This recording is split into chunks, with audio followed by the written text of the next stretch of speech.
Bonjour Philippe, Lucas Vidal de la FEMAP à Paris. Bonjour à toi. Alors présente-toi pour ceux qui ne te connaissent pas, à nos amis qui suivent Donner la main don de soi. Oui, alors je suis monsieur Lucas Vidal, le président de la Fédération médico-psychosociale d'aide à la personne à Paris, Oui. ainsi que sur l'étranger. Et nous intervenons aussi pour des SDF, des personnes marginales. Très bien. Alors je voulais savoir avec toi, puisqu'on est en contact, tu sais ce qu'on fait à Lyon, et moi je voulais avoir la solution et la situation à Lyon. Qu'est-ce qui se passe pour nos amis sans-abri à Paris?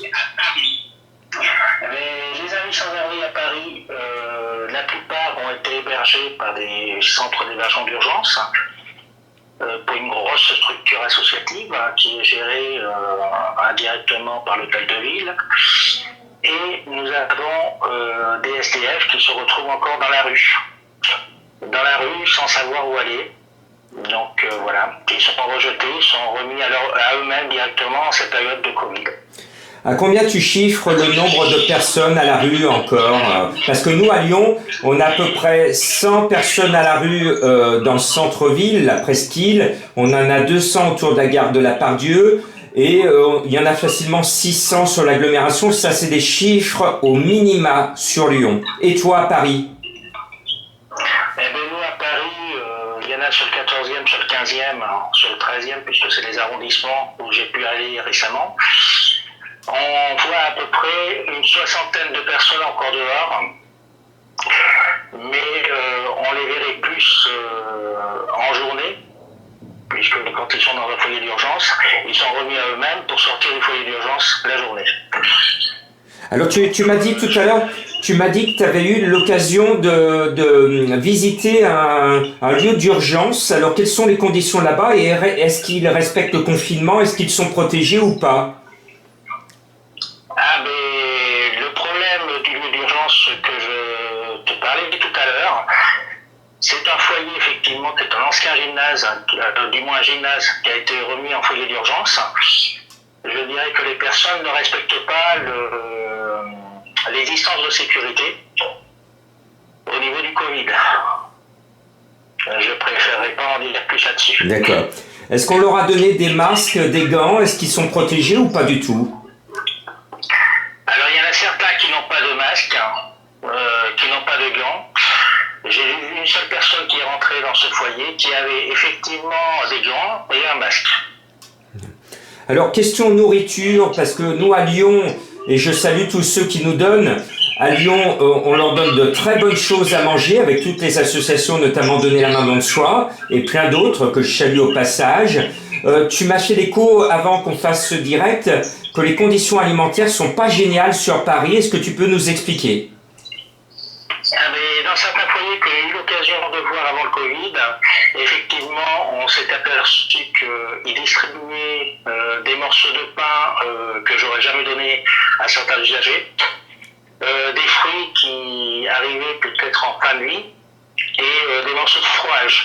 Voilà la seule nourriture que certains migrants avaient dans ce centre d'hébergement d'urgence. D'accord. Alors pour toi, la situation à Paris, elle est comment? Est-ce qu'elle est dramatique? Est-ce qu'elle est supportable pour les sans-abri?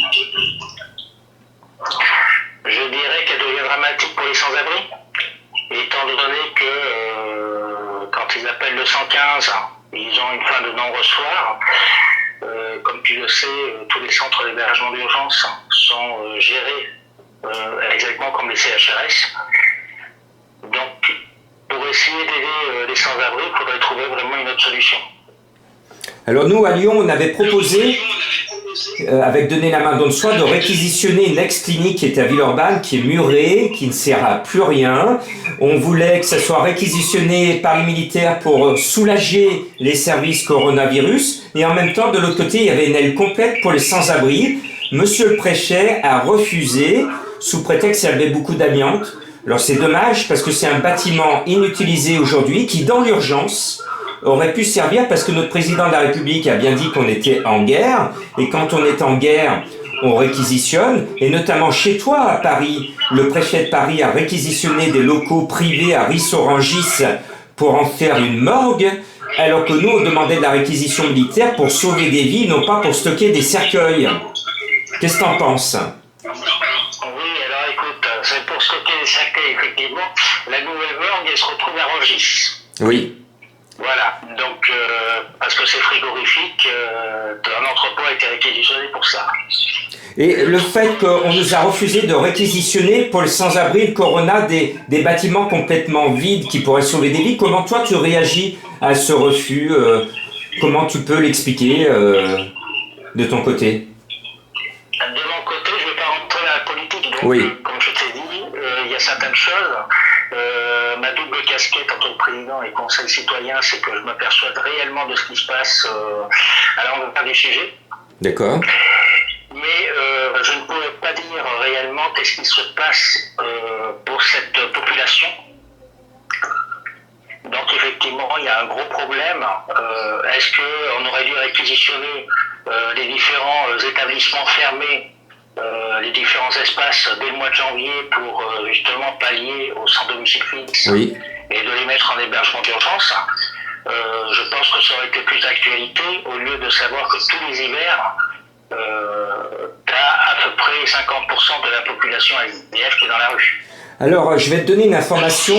Cet hiver, la maire du 1er arrondissement à Lyon est venue en maraude avec nous et elle m'a dit, Monsieur Reffat, il faut que vous sachiez qu'on paye des mille et des cents, des milliers d'euros pour surveiller par vidéoprotection des bâtiments vides.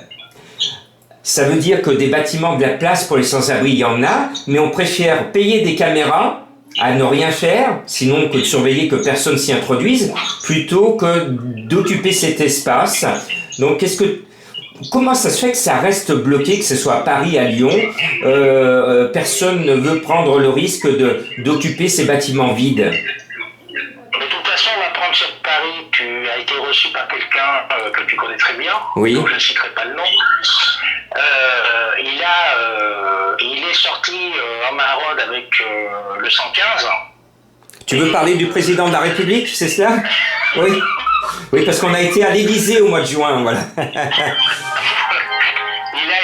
Ça c'est tout un montage, parce qu'il ne faut pas croire qu'effectivement il s'est aperçu de voir une centaine de SDF avec les véhicules du 115. Il faut savoir que le 115, petite anecdote, j'avais été voir une élue du 14e arrondissement pour lui demander pourquoi le 115, quand on les appelait, ne répondait pas. Elle m'a sorti, moi je les appelle, ils viennent.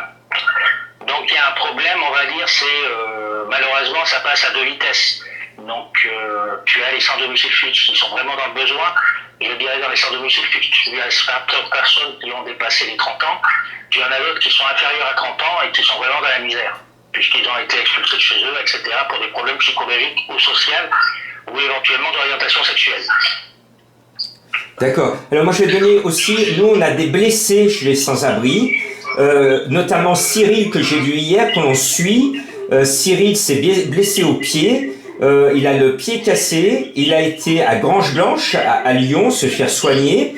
Ils l'ont relâché en lui disant va plutôt du côté du Vinatier, et le Vinatier ne lui a pas donné une possibilité hospitalière pour l'abriter.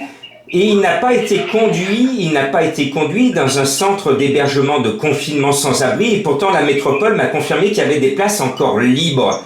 Il y a actuellement à Lyon des gens qui sont blessés, qui sont soignés et remis sur le trottoir. Est-ce que ce genre de situation, ça existe aussi à Paris? Non, mais ça existe. Ça existe. Je ne pourrais pas te le confirmer parce que c'est indirectement, comme l'a dit par d'autres associations.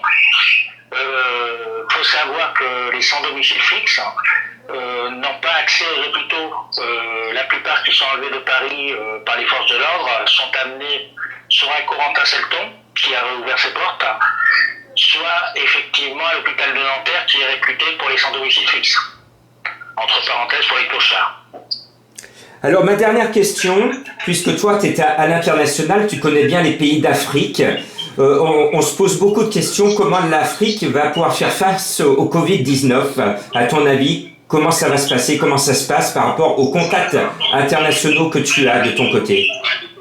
Ah ben écoute, concernant l'international, ça se passe très mal, puisqu'il faut savoir qu'ils n'ont pas accès à certains gels ou à certains masques. L'ADAPMI, qui est partenaire de la FEMAP au Burkina Faso, est obligé de fermer ses portes. Aïe.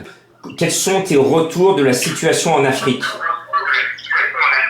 Eh bien, les retours de la situation en Afrique, que ce soit sur le Maroc, que ce soit au Burkina Faso, que ce soit au Sénégal, que ce soit au Bénin ou au Togo, on a de gros problèmes du fait Covid, puisqu'ils se retrouvent fermés à eux-mêmes, exactement qu'on a eu le problème de l'Ebola. Oui. Donc à l'heure d'aujourd'hui, il y a beaucoup de travail à faire, et je pense que malheureusement, c'est pas du jour au lendemain que des pays en cours de développement pourront vraiment se réorganiser là-dessus, puisque il y a ce qu'on appelle l'escalade des personnes. Tu as les personnes à un certain niveau qui ont un avantage, et ceux qui sont en bas de l'échelle ont rien du tout. Bon, courage à vous, parce que on est beaucoup suivi en Afrique, donner la main dans le soi. Je voulais te dire aussi que moi j'ai une bénévole qui est rentrée juste avant le confinement en France de New York et qui me disait qu'à New York, eh bien, il n'y a pas de maraude, ça n'existe pas les maraudes, et que les sans-abri on les laisse crever à la rue parce qu'ils sont très malades pour la plupart et que personne ne s'occupe d'eux. Est-ce que tu as toi aussi ce genre de retour dans d'autres pays où les sans-abri, on les ignore complètement? J'ai eu certaines retombées sur les sans-abri dans certains pays. Après, je ne peux pas te dire qu'on les ignore totalement. Je ne sais pas le fonctionnement à l'heure actuelle. Ça fait déjà un petit paquet d'années que je suis pas retourné en Afrique. Oui. Effectivement, je peux te dire que ce qui se passe sur le terrain par rapport à mes collaborateurs, par rapport à M. Songré, que je salue parce que c'est le secrétaire général de la fédération et en même temps le président de sa succursale qu'il a au Burkina Faso. Ça fait depuis 2003 qu'on travaille ensemble et moi j'ai donné des directives effectivement qui sont suivies mais avec du mal, puisque faut pas croire que les financeurs ne connaissent pas réellement la politique qui se passe dans le pays, etc. Très bien. Je termine pour le confinement à Paris. Comment ça se passe? Parce qu'à Lyon, tout le monde se promène un peu de partout. Comment ça se passe à Paris? Je te rassure, c'est la même chose. C'est la même chose, ils ne respectent pas le confinement. Donc à partir de là, je pense qu'il y a beaucoup de travail à faire et qu'il va falloir vraiment le faire d'actualité. C'est un peu malheureux à dire. Sinon, si tu veux plus d'informations, il y aura ce qu'on appelle un projet en crowdfunding sur la plateforme collaborative qui va être mis en place. Je ne sais pas si tu as été sur mon site pour le voir. Pas encore, pas encore. Donc il s'appelle Urgence sociale Covid-19. Oui. On l'a mis en place pour justement du personnel soignant libéral qui n'ont pas accès à des masques, qui n'ont pas accès à certaines protections individuelles quand ils interviennent à domicile. Concernant certaines personnes âgées, on va essayer de pouvoir aller les voir parce que il y en a beaucoup qui se plaignent qu'ils n'ont pas accès à leur repas, etc., ou à leur nourriture de première nécessité. Et nous avons mis en place sur ce même projet un projet exclusivement réservé pour l'Afrique, nos partenaires et Madagascar. Très bien. Eh bien, écoute, je te remercie. Merci pour ces informations. On reste en contact. Dès qu'on pourra revenir à Paris, je te retrouverai parce qu'on a plein de choses solidaires à faire. Donc, je te dis à bientôt à Paris. À bientôt, ciao. Pour la libération.